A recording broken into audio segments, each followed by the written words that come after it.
There is an underlying, like, back of the head thing in most people that they feel like they've cheated at work if they use AI. Well, that's interesting because they don't feel like they've cheated when they send an email when they could have sent a letter. We've got to get rid of that niggling thing in the back of employees' head. And this hasn't been spoken about very much. People are maybe a bit shy to say, yeah, I've done this and I've done it quicker than I could have because I started with AI and it got me 90% of the way there. That should be celebrated. You're listening to the Trust Builders podcast, brought to you by Adoreboard.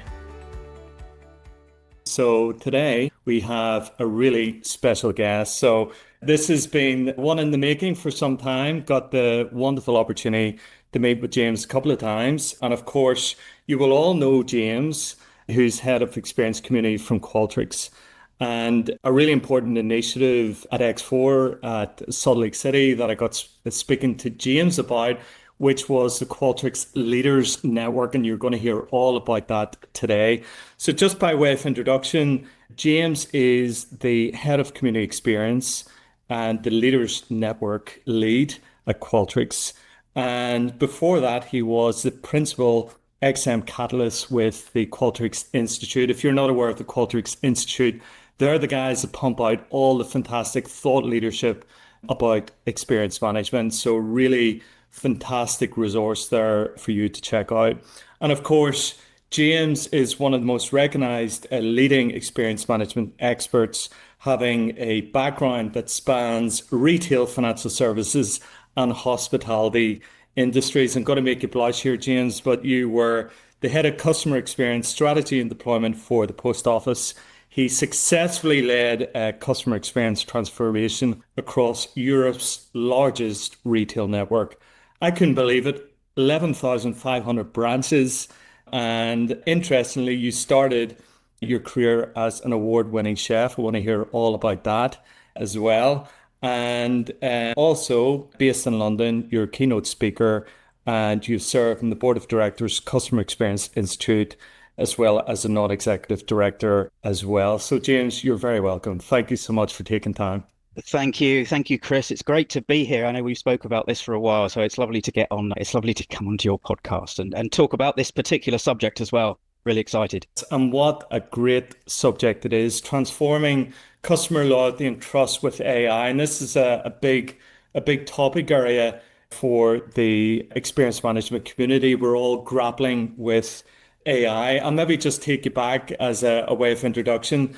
We're chatting about this just in our prep. Mr. Clippy, James, got that was a big transformation at the time where Microsoft assisted technology. That certainly evolved, but maybe tell us your thoughts on AI as we introduce the subject here. Well, it was, and it's interesting to think back. This has moved obviously so fast. It's moved faster than anything I can think of in my lifetime. But then we've got the different infrastructure around AI, haven't we, where we didn't have that infrastructure around things like you mentioned Mr. Clippy and Microsoft Word itself, of course, before that. But when that came along, that must have been like exactly like this. I don't need to use the typewriter anymore and I can go and I can rub things out. It would have been mind blowing at that point.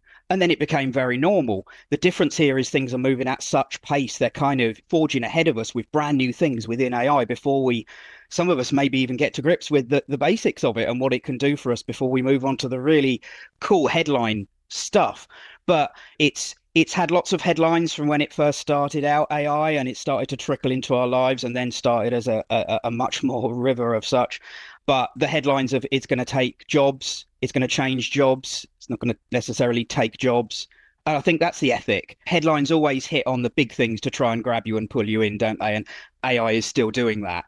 And AI is probably forging some of those headlines forward itself, I would imagine, and helping them get them out there. But just the same as all these other type of tools, like when Microsoft Word or the computer or internet came along, this is a tool for us to embrace. But we've got to get our head around it and get us into a right place so that we can think about how to embrace it so that it works for us. Because it's not going to work for us if we don't use it properly and work with it, you know? So I'm really keen to kind of approach that and think about how we frame AI as we go forward. Super. And I love that analogy going from Mr. Clippy to Copilot. Copilot's what naming, right? What clever naming was that? It's exactly what it's assistive. It's not coming in to take over and do your job for you. And it will do it will get you at the moment, maybe 80% to where you want to get to. You need to do that last 20%. I'm sure that will improve as we go along. But yeah, what fantastic branding that was. And not to drive the plane, of course, just Yeah, no. and the guidance, which we'll all be relieved about. So I think whole talk here, and maybe just to ground us in this idea of human-centric AI, James, that seemed to be where we landed, that putting the human at the center of the approach, particularly for CX professionals and employee experience professionals listening to your remarks. It's so important that we ground this around a tool for humans to use and the impact that it can have for us. I think when I was with the XM Institute, and I still fall very heavily back on their research that they do, because it's just such clear guiding, informing research. We're always looking at what employee attitudes were towards AI. And that is a piece of research in itself, because that gave us a vastly different view of how different countries have employees have their attitude towards AI. Now, your attitude, just like in customer experience towards a brand, your attitude, your perception, it's going to change how you behave towards that brand. This is going to change how consumers, employees, humans behave and act towards AI. They're going to adopt very quickly, or they're going to shy away from it. And it was so different across different countries. If you look at UAE, it was almost double the amount of positive perception towards the use of AI for employees against, say, the UK. And so if you're rolling out a multi-international XM program, CX or EX, or any other kind of experience, then actually you need to think about the adoption that you'll get from those AI efforts, because it will be very different in different countries. But ultimately, we need to frame AI as a tool for us to use. I believe right now it's getting cleverer and cleverer very quickly, and agentic AI is the thing that's going to make the next big difference in this. It's going to start taking action, but thinking what we can do with it right now and the difference it can make to make us actually more human in these conversations that might not sometimes now be human, because we've focused on efficiency and cost effectiveness, which AI can absolutely help us with. But in the traditional sense, we've stood up chatbots that sometimes send us around in loops and loops and loops. That's very, very frustrating. And you find people typing like, I just want to speak to an agent, is exactly what I do. And eventually the chatbot picks up on it and says, yeah, I'll find someone to help.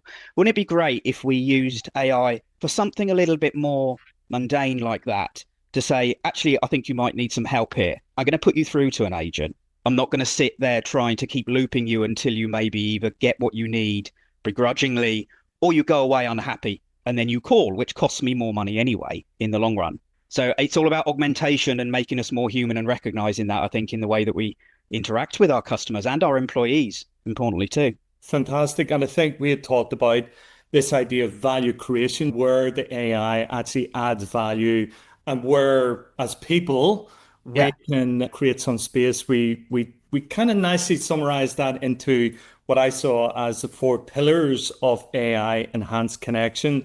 Maybe start from that idea of moving from reactive to proactive, the old approach, waiting for complaints, now, as you say, triaging and getting you right through to a more specialist resolution. Give me your thoughts just on that idea around this shift to reactive to a more proactive Sure. service. And this is really important. I think that if you take AI out of the equation for a minute or so, or if your listeners will allow me to do that, because I know it's a very popular word, but coming out of being reactive and looking proactive is what we've talked about within the XM Institute for a number of years. It's because if you can start getting proactive and looking back at experiences that your customers and employees are having, then actually you can try and, of course, predict where they might go next. And usually where that ends up in most organizations is you're trying to predict churn, so that you can see or try and predict if the customers got the propensity to move away from you based on their actions.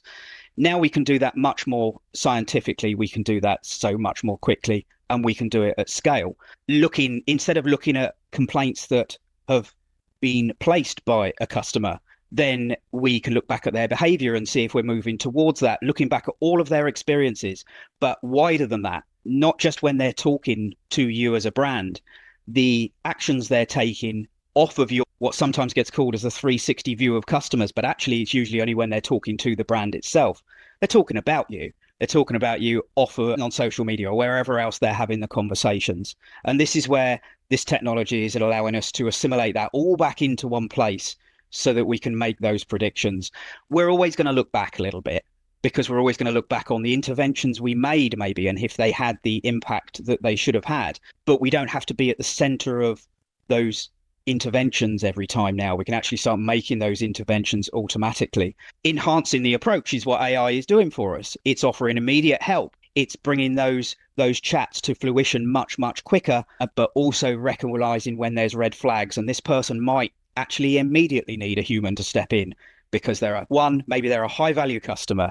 Two, maybe they're heading towards churn, and you can really see that in the last hour of the browsing they've been doing, and you can see their erratic approach.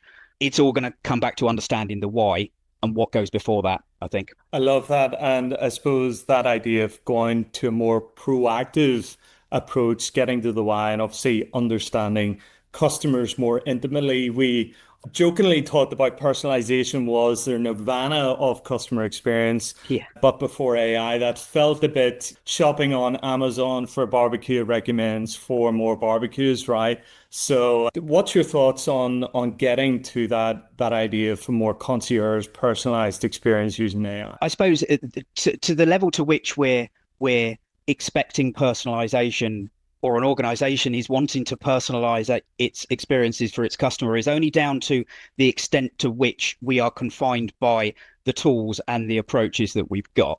Quite some time back now, it was personalization was putting the name on the front of the email, yet still, of course, sometimes you get the little square brackets that says first name when it's, or you've got someone else's name in there, which is what I had recently on a text message. But this gives us the opportunity to start bringing in a little bit more of understanding the emotions that the customers are displaying, and they're displaying it all the time. And this is not just for customer facing organizations, by the way, this is for B2B a lot as well. And I often have these conversations around B2B organizations, and they're trying to think where they would go with their programs because they haven't got feedback from their customers, because it might be one account person they're dealing with the whole org, when actually they're sitting on hundreds of thousands of ticket data, hundreds of thousands of pieces, maybe every month. And such detailed results, because that's what their employees are putting in there. And now they might even be transcripted in there. You can go back in that in retrospect if we want to start looking backwards. And that's a great use of AI, because it actually allows you to deploy AI in a very controlled environment. You're not setting it live with customers. And AI doesn't always need to be customer facing. I think this is also to the point of being assistive for us as employees. And don't forget, the better experience your employees have, the better experience your customers are going to have. So giving employees the tools is very worthwhile to do. But looking back on those historic interactions that customers have had can give you all sorts of insights that's been sitting in your organization for years. And so if you take your great example of you buy a barbecue, you get offered 5 or 6 different barbecues that you might now want to buy. That's very rudimentary, isn't it? And then it's kind of moved on to related things that other people bought alongside the barbecue, maybe briquettes, charcoal, what have you. But now it starts looking much wider. And the questions that people are asking on something like Amazon, if you see Rufus come up, which we talked about in the corner now, is I really love technology that moves. It seems to sit on top of everything else that's already been happening. Like I thought Sky Plus was amazing when it came out, because I now wasn't tied to times and to have to mess around with the video, which now seems ludicrous. Why would I do all those things? But actually, then it was groundbreaking stuff, and it changed the way that I operated around watching television, because now it became into my court when I wanted to watch it. Those things that sit on top, and that's where I see AI really having an impact. If you've got that thought process, go that way and look at it. Look back to allow you to look towards the future, maybe. A good point to pause and to summarize, right? We've talked about this idea of AI providing value on top of. You mentioned Rufus, the AI assisted on Amazon. I think the example you had was you can query it to ask for specific kind of questions that will then guide your purchase. And we had talked about, well, actually that provides a benefit for the consumer, but it also helps the brand as well, because they're going to reduce returns if you're getting to the right product. Yeah. And on top of that simple use case we see there also, where they're summarizing by AI now the reviews for individual products. So you've got a summary of what customers are saying. Now, we know sometimes that some of those reviews might not be real reviews. However, you get enough and actually AI will start pulling those out, and it will start giving you a true reflection of what customers are saying. I can't remember in the last month when I read now on Amazon an individual review, because I'm always looking at those. So it's fundamentally changed that behavior as well. which means that that's more data that Amazon can now use, I'm sure, to have a look and see what is working well and what isn't, and label those appropriately, and which drives more sales and adoption, I guess. Superb. And I think a lot of people listening will be thinking, well, where do you start? And we talked about thinking about viewing AI firstly from a problem lens rather than reversing the solution in search of a problem. You had a recent example where you inspired the team to come up with different ideas with this idea of hackathon. Could you maybe even just share? Yeah. I thought that was a really practical way to get people thinking about workflow as opposed to kind of big bag AI transformation. This was a great initiative. That I'm part of the customer marketing team. I run the community team. We're part of customer marketing. And as part of that, we did an AI hackathon, which was 2 solid days. And as teams, we were charged with that. Actually, there's Gemini. We're not trying to change experiences here like you would deploy AI through an implementation with yourselves and Qualtrics, of course. But actually, it's the tool that everybody has got access to. So kind of now it's the grassroots level of using AI. So what can we use that for? And how can we help our employees to maybe think, do you know what? Maybe I could use AI. That thought before you start doing a task, because it will get you a good 80% to where you want to go. So the way that we approached that was this AI hackathon. Really interesting to see what people came up with. Some went for, we're going to shortcut writing a strategy and pull that into 2 days, and we're going to do what would take us a couple of weeks at least to get that into one place. We're going to bring research into that to analyze research, but the place that me and my team decided to focus on was all of these small little tiny things you do day by day and maybe not think that you could do that with AI. So what we came up, we were putting gems together is the way that we were doing it in Gemini, and so we gave it lots of information like how to write like Qualtrics. If you were going to write a blog post or something like that, a post for LinkedIn, or to rewrite a piece of copy you've got, to analyze some information that we've got from Google Analytics, say, on our website. So we put a basic little front end on it, which is just select the number of the task you want. Then we gave it instructions with the task to ask the user to supply that information so it could then push that back for you. And putting it all in one place and sharing that among our team means that we've got now a suite of 8 or 9 little jobs that we would all do all the time. And you would think now to come back there and put that in and get that result out. Does it get you to the perfect state every time? No, of course it doesn't. And we can refine our prompt more to get it to that space. However, it does absolutely shortcut you. How many times have we run projects that would have some sort of ROI of we're going to reduce workload, therefore cost by like 50%? Well, we know we can get even better results of that with the tool that's sitting in front of us if we really think when hard about its application and where we apply it thoughtfully. And so there were some great outcomes. So now we've got loads and loads of tools that we can use just sitting there for us, and we're going to continue to expand it as well. So it's a good exercise. I love that idea, and I think it inspires freedom, right? So your team to say, look at your current workflow. What are the friction points in that? In the same way you would do with experiences, and think about, well, how could AI accelerate, enable, assist? We talked about the small acts of courtesy that AI can then inject into journeys as well. Definitely. Heather had a great question. I thought the hackathon idea was a great starting point. Her point was, where do you recommend beginning to use AI in client interactions in the service industry, such as engineering, accounting, and legal, for companies that don't have contact center, i.e. aren't recording contact center calls, etc.? I think the reference point, not having all this data around about the customers, where would be a good starting place to start?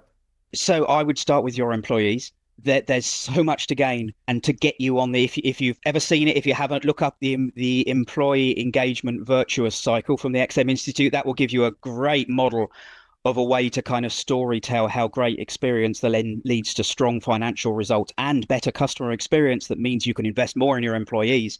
That's a great story to tell of how your program adds value. But I would start with employees. And now I've been through that, to be honest, I would say start with the absolute basic, and I would start with something like an AI hackathon, or just something small that you know that people do all the time. And it's going to be the things that no one talks about, that fly under the radar, that they just do at their desk every day. And you can see that's where Google have tried to start implementing Gemini into things like Workspace. And you click a button, it can rephrase or rewrite or polish, they call it, the email for you, which is great. Again, is it right every time? No, but it does seem to do a pretty good job. And then you can go back and tell it to do it in whatever language you want and things like that. So if you're doing the same task routinely all the time, that's a great place to start because you can now see something tangible and everyone importantly can get over the line of seeing some results from it. And I would say personally, I think the best place to then go is maybe not quite with customer interactions, but in insisting your employees to assist your customers with those interactions before you start. And certainly don't deploy AI for the sake of deploying AI. Deploy it on a very strong use case because then you'll get a very strong result out the back. Fantastic. And I think the biggest takeaway is to get started, right? I think Yeah. we're all being asked, hey, James, what's our AI strategy for employee experience? What's our AI strategy for customer experience? But what I'm hearing is quite a practical kind of day-to-day familiarization with AI to then make that connection once you see the problems in the workflows, be it internally or with your customers.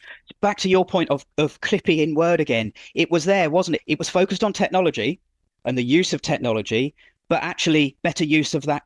The ethic was right. Better use of that technology will allow you to be more efficient. It will allow you to use the technology better, which means that you'll get a better, quicker result. And that was on top of Word being brought out or better than the electronic typewriter. So the ethic was exactly right. I think right now, because we've got so much hype and less practicality around AI, you can't but notice that and you can't help but be taken along with that. So when someone says it can do all these amazing things, they feel a little bit too far out of reach. So you sit there thinking, well, where do I go then? What do I do? Where do I start? I think the best place to start is if it had just come out personally and do some of those really little simple things that can show the benefit straight away. And don't forget, if you're in the employee experience game, then actually the benefit is in value to the employees. It's not necessarily because it's hard to prove an ROI, right? But it's in value to those employees. Whereas in customer experience, maybe you can get people a better answer quicker using AI. Therefore, it's cutting down the amount of time each person spends on each one of those calls. So a little bit behind the scenes first and then go out to your customers after. Superb. So start what's in front of you, start with your team and employees, and then think about how that applies at a broader level. Yeah. Big shout out to Darren Henry, who's also posed a great question. We're talking about that idea of empowering your employees with those tools. So his question was, what's your feeling of employees thinking about what could potentially put them at risk regarding the roles in the future? So this whole idea of AI will take your job, I think there's now the debate shifted towards those who don't use AI will take your job. So what's your thoughts on that? And we had a good giggle about employee organization policies preventing AI and how employees are getting around that as well. So we'd love to get. Yeah, and that actually is an important point. If I remember as I start talking, I'll come back to that. And that is a great question. Thank you, Darren. And if you want to learn a lot more about AI as well, check out Darren Henry's profile because he's fantastic on it. Employees, I think at the minute, are feeling a little bit left behind in these things and AI because everyone's talking about what they can do with customers. Yeah, actually, every experience is going to start with your employees. And when I say frontline, I'm not necessarily talking about an in-person situation like a retail store in person or something like that. Frontline is where our customers are interacting and they're interacting with the humans in your organization. There's just different media and different channels in between those two humans. So how can we assist those humans? Well, first off, they're interested because let's not forget, they are the same humans working for us as employees that are the same humans that are reading LinkedIn that are also adopting and using AI in their personal lives because they're having access to it through things like Facebook and WhatsApp and X. Everybody has got a button on there now to use it. So we've got to think that they might be having more access to AI tools in their personal life than they do in their work life. That doesn't sound right to me. They should have access to some tools that are making their life easier within work, like they're making their life easier outside the organization. That will lead them to go, as you say, outside of policy and go and use ChatGPT or Gemini to do something outside of policy because the policy hasn't caught up. So I'm not saying we need to start with our policies, but we certainly need to get them in line pretty quick because governance is one of the very, very important things around AI. If you give people the guidelines and the boundaries to work within an organization, most people will want to do that and they will do that. but you've got to give them that up front and you've got to get there. And then you've got to give them some tools that they can safely use and then empower them to use them and give them the freedom to use them and try it out. And the other thing here that I think is very important is, for me, there is an underlying, like, back of the head thing in most people that they feel like they've cheated at work if they use AI. Well, that's interesting because they don't feel like they've cheated when they send an email when they could have sent a letter, right? So it's back to that thinking about these previous technologies again. We've got to get rid of that niggling thing in the back of employees' head. And this hasn't been spoken about very much, I don't think, that people are maybe a bit shy to say, yeah, I've done this and I've done it quicker than I could have because I started with AI and it got me 90% of the way there. That should be celebrated, but I don't think we're quite in that place yet. To come back to the point about what's the point, what's the thoughts on will it take people's jobs? Look, it's going to create a lot more jobs as well, but it's going to create jobs for people that understand, even right now, the rudimentary ways of using AI. So as an employee, if you can get ahead of that and you've only got to Google it, and you will find that there's a heck of a lot of content that will get you to a really good level of knowledge on AI pretty quickly. That might help you be able to bring that into your workplace, which is maybe there you can stand up the AI hackathon and you can be a champion at work to get that into your organization, which in turn might prompt your organization to try and get ahead of you as an AI champion and bring that out to everybody else. It will, and already it has, changed a number of jobs. And we know the type of jobs that it's kind of pointing towards, where you're creating maybe content and things like that. But there's also got to be said for each piece of something that happens right now, where's the human in the loop in this? Because empathy doesn't come across properly yet. And it's that type of thing where humans are always going to be needed at some point, not in everything, but in some levels of different roles that are out there. So the more you can do to get yourself genned up on AI, the better stance you will have in the future as it gets adopted in your organization, whatever level that might well be. Super. And I think just to, I suppose, summarize again that this idea of adoption, which is about creating the culture of curiosity. We had the really fantastic example of the hack day, to then thinking about how you're using it in your everyday life, to then think about that governance and the guardrails that will empower your teams to start using it in practical ways. Because as we talked, we're talking about the everyday use case, but then we've got this agentic AI piece as well, which is at the other spectrum as well. But I love how you're very practical, James, with your suggestion there about starting with some practical kind of workflow examples that you experience in your day to day. And I do think that what's going to happen with things like more, let's say, corporate or customer facing and agentic implementations of AI, they are going to become so much more easier and so much more practical because of the way the technology is. And the people doing this technology know that it has to be practically implementable by us in organization. And so that's where this is going to go. Some feels a bit at far reach, but there are some organizations doing some fantastic stuff. And actually, I think the best times we're probably seeing it is when we're not actually recognizing it, that it's there and it's in the background, and it's coming up with surprisingly the right accurate stuff for us, the right content, or it's getting to the crux of what I want to do quicker rather than going through several loops that I might just need to say no to stop the chatbot going down those avenues. It's understanding context. Once we then start getting empathy in there and experience history, we've got a very different ballgame to play with for customers. Super. And I think that naturally allows us to talk about how you would build trust in this new kind of AI era. And I think we had another reflection in the example you had about where brands are actually taking an adoption to create some personal space. I think you had the example of the broadband company. Wonder if that's a good way to kind of get us into thinking about how you build trust and around consumer choice with that as well. Yeah, and that's an interesting avenue to go down, that the most up-to-date piece of technology that the company is bringing out is the fact that you can pause it for certain people in your household that you would want. Maybe it's not a bad thing to pause it for everyone in the household. It's sometimes not a bad thing, but it's just easier said than done. I understand. Yes. So AI for employees and for customers has a particular role in creating trust and building loyalty, because, and we've always known from way back an XM Institute research again from years back around an experience, a good experience being made up of success, effort, and emotion. And if you can get those things right, the customer has success. They've achieved what it was that they actually turned up to do, which an alarming amount of the time is not the case.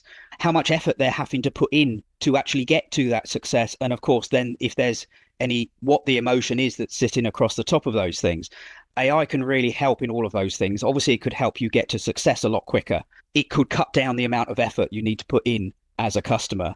And it can certainly help, by the nature of getting those other two done better, give you a better emotional feeling out the back of that experience that you've had. And then if we look at likelihood to trust or likelihood to recommend, what comes off the back of success, effort, and emotion being good is a better likelihood to recommend, a better advocacy if you're running on NPS for your program. It's all there, but of course it's much more difficult to describe NPS to employees than it is to talk about whether there was success, whether the effort was low, or whether emotion was a good one. Yeah. And what a wonderful lens to think about how AI can be used. Can it reduce the effort that your customers, employees will have to take in the experience? Will it elicit an emotion, and certainly could a brand own a category of emotion that it brings joy in the everyday moments? And then to your third point, how do you think about the process that kind of underpins that? Is that ultimately the lens of which we should now think about AI? As people are thinking about building, that seems to be three good strategic pillars for Well, and ironically, they're not new ones. They're years old. But if you think about it, right, they're not going to change. There might be more complex, insightful, analytical ways of looking at them, but ultimately, out of an experience, that's what humans want. They want different levels of those things, dependent on the type of transaction they might be doing. If you just want an update on an order you've placed online, you don't want a vast amount of emotion out of it. It's more transactional. So you're more concerned about the effort. You're more concerned about the success of getting the delivery time and the delivery day, let's say. However, if it's difficult to get to those things, then you'll see more effort coming in. So if you're measuring the level of effort needing to be put into be able to get to the success, the emotion will be the outcome of that. And actually, if you run in different tiers of customers within your organization, which of course lots do, then actually AI is great at pulling out those customers and highlighting those high value, high worth customers to your organization, and maybe routing those in the same way that banks might have a separate phone number for premium customers, if they called them that, or high net worth customers. So it would allow you to balance that for the individual rather than saying, actually, we put those customers into that bucket, therefore that is what they get. The segment of one, maybe it will actually come true at some point, because I've never really seen it come true at this point yet. But I think there's a high possibility you can see the segment of one come true now that things are really getting personalized to us individually. Therefore, it feels better, you know? Yeah, and that really goes to the whole point of customer centricity, and that being actually now within touch, right, where you're potentially creating better experiences for different types of customers and giving that enablement for those customers to go in different directions, I suppose, in the Yeah. And just like actually, if you think about when you're interacting with a person, whether it's for a business to customer relationship or anything else, actually, if you look at things like friendliness and the level of friendliness, it's not on a 5-point scale as to how friendly was I. One was not at all. It can go right back down on a sliding scale of minus, you know. But for different people, and certainly in different cultures, it can be, as you have a look at it from other cultures at that lens, different levels of friendliness, they run on a sliding scale of plus and minus, but actually that's completely appropriate to the person that's in front of them. Humans do that quite well because you naturally get things like that. You understand the signals that are coming from other customers. If you're dealing with them face to face, then you've got body language to read. And one thing we know that dealing with people day to day on Zoom, it's very difficult to read all those faces because you just can't look at them all in one go. And actually, it's probably not a good idea to try and do so. And also looking at your own face apparently is not a good thing on Zoom because you just wouldn't be doing that anyway, would you? You wouldn't be in a meeting room looking at a mirror. So I don't know. It's those kind of things that AI will be very good at looking at and informing us and coaching us. And coaching, by the way, is another great way to get in on the entry level of AI. Ask it to coach you on doing something. And it just seems to step into this coaching role and ask you questions to make you think about it instead of just asking for the direct answer. I've done that a number of times too. And I suppose that's a nice way to kind of segue back because Adam asked a great question. First of all, he's saying, great to see you, James. I love to pull on the thread of encouraging adoption of AI tools like large language models and segmentation by internal staff for analytics and other purposes. What seems to be the best practice in terms of getting staff buy-in? We talked about setting the table in terms of giving the tools, giving Yeah. the environment for that to happen, but how do you get the staff to buy into this? So absolutely empower them. We spoke about absolutely give them the permission and celebrate the permission to use AI and celebrate when they do. So that you get that positive reinforcement going. But also it brings to mind some research that XM Institute had a while back, which was around this in the employee adoption. But also we went under the skin of actually what in their work environment, what would employees be really keen to see happen? And how would they feel if we turn around and said, actually, we're going to get AI to look across all of the Slack conversations that we have in the business, because that is data and it's data that's owned by the business. But now we're crossing the space into the professional, personal piece. Surprisingly, there was a relatively high percentage of people that said they would be happy to open up their professional private emails to AI as long as they were confident and they could see that the organization was going to take positive action off the back of what it learns out of giving that. You don't need to give permission, but endorsing that activity, because it feels a little bit personally like it's crossing the line. But I was surprised about the amount of people that said they'd be happy to do that. Probably slightly different to when it comes to we're actually going to do it is probably slightly different, but the intent was there that they were happy. That opens up a whole new stream of employee experience insights that on such a macro level that you just won't be getting if you're running, say, a relationship survey once every year. Pulse every quarter, every month even gets us much better to that place. But still, you're only really feeding back the things that are relevant to you or in the near term that you've had. So I think it's still about leveraging data that's in the organization, but understanding that that data doesn't necessarily sit within formal databases that we might have identified as being such. It's sitting in our communications, in our conversations, and maybe now in our transcripts from things like Zoom calls as well. That's so fascinating. And I think your articulation of describing the benefit will allow people to make those informed decisions about privacy. And again, we're talking about the value creation, the value exchange is so important in that. And that opens up new opportunities, I suppose. Definitely. And the privacy against value, that's a whole new conversation. We could do a whole new webinar on that, and maybe we should. There's a big payoff, but I don't think many people are actually thinking of it in that way, because we actually seem to be, on the whole, freely offering up our information to these systems. It's how we ethically implement AI, which is part of that governance structure that you really need to think about, even if it's in its basic terms.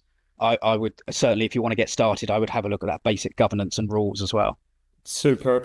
And I think what you're suggesting is this idea of experimentation, creating a culture for experimentation, creating the frameworks and the governance around that, and also thinking about failure as part of that process. You know, the press love a good AI gone wrong story. We all remembered the bacon flavored McFlurries.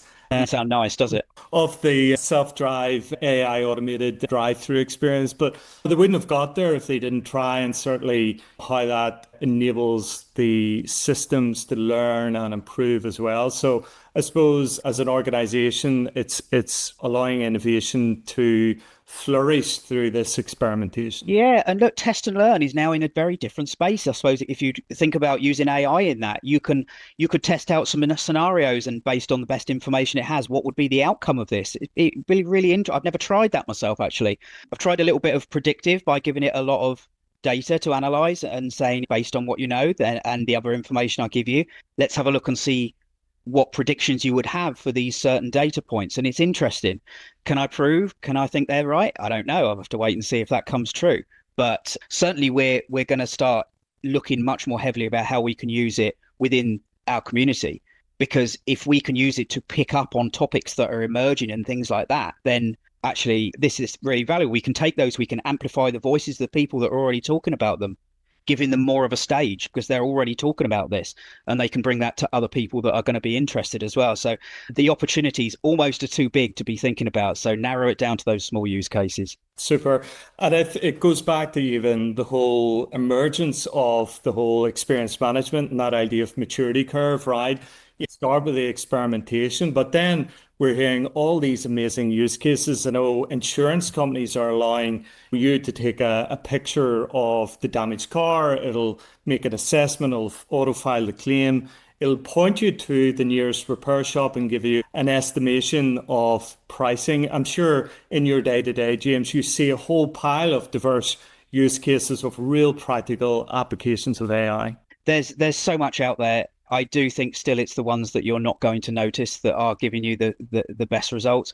It's interesting where you see pictorial stuff, video, audio, now search terms. Search terms are coming down as far as behavior was because it's the AI accessing that. So that changes that. The recruitment world, CVs are now amazing. So yeah, and they're all amazing. Why is that? It's because people are using AI to polish them to the point that they absolutely meet that job. So that's shaking up that industry. It's now going to start creating industries of its own. But we'll see some very, in my own words, but I think they're great, mundane, boring implementations of AI in exactly the way that you describe, that's going to check stock for me around my location and also see if there's a better price. So it's not confined to one place and it starts looking around. I was listening to someone from Amazon talking about this the other day, and they were talking about buying things from other places, not just their own, because actually it keeps you on the platform, which is the important thing. It keeps you loyal to the organization, which is exactly where we are with this podcast, really. All these things chip away in a positive way against loyalty, therefore recommendation, therefore better business results and better employee experiences. It all adds up to a better result. Superb. And I suppose, again, just to summarize, it feels that AI can deal with transactional kind of acts of courtesy, invisible kind of enhanced experiences, and maybe the human is where we're adding the value. We talked about that as a core differentiator that kind of people essentially make the experience in a lot of businesses. Yeah, and in the feedback we're getting, where it was always that people would start by, certainly in a lot of boardrooms, they would start by looking at the numbers. It's not the numbers that drive any kind of action. You need to, unless they're red, color them red, and then of course they might get looked at more for more action than if they were to be amber or green. But we can now get to the why much quicker. We can get to the insights, the actionable insights much quicker, and then we can quantify how much that is out there with the numbers, which is always approach that we've talked about, but it's always been a little bit more manual to start with a video or the customer comments and then quantify, like, how did that make the customer feel, to bring in the emotion. It upset them. It made them really not like us at all. And better words than that would be more emotive, because humans act upon emotive cues, and then you quantify it with the numbers. Whereas if you just start with a number and say, well, actually it was 4, but that's good enough, so we don't need to do anything with that, it allows us to get the actions quicker. Super. And talking about actions, this would be a good way to kind of summarize the key points that you're making, James. Number one, AI is an assistant, not Yep. a replacement. So that's a great one. Second, focus on emotional intelligence, not just efficiency. So thinking about that emotional experience as well. You really focused on this idea of transparency builds trust, and that being a really important element. Starting small implementations can actually have a big impact. And Yep. then the goal is more human connection, not less. And I think Absolutely. that was the big takeaway from X4 as well, all Yep. about human connection in the age of AI. We have a practical reflection from Adam around the use of AI. He describes their national library with about 50 digital products, especially for more consumer-focused websites. And we're seeing a small but increasing share of traffic coming from sources and refers from AI. So obviously they're getting more traffic, whilst it's less than 5% at the moment, but it's increasing. There's a wonderful kind of great use case, accessibility and information being accessed in a new way. That's a great way that organizations are bringing their content to broad audiences as well. Definitely. And if you want to understand and see examples of practical use of AI, follow Adam on LinkedIn. Yeah, there we go. And Yeah. I suppose this would be a great point to pause for two things. We're going to give you two gifts. Number one is the gift of networking. And I'm going to ask James maybe to give us a quick overview of the Leaders Network, and we're going to continue the conversation there. And then we're going to provide a 3 insights on your AI maturity, which I'll just show you in just a second. So, James, tell us about the Leaders Network. Why is it so relevant to the experience community given this big discussion on AI today? Sure. So the Leaders Network is part of the Experience community, which is Qualtrics community. We've got the product forum that's looking after platform questions, a bit more technically based for admin users and what have you in the Qualtrics product.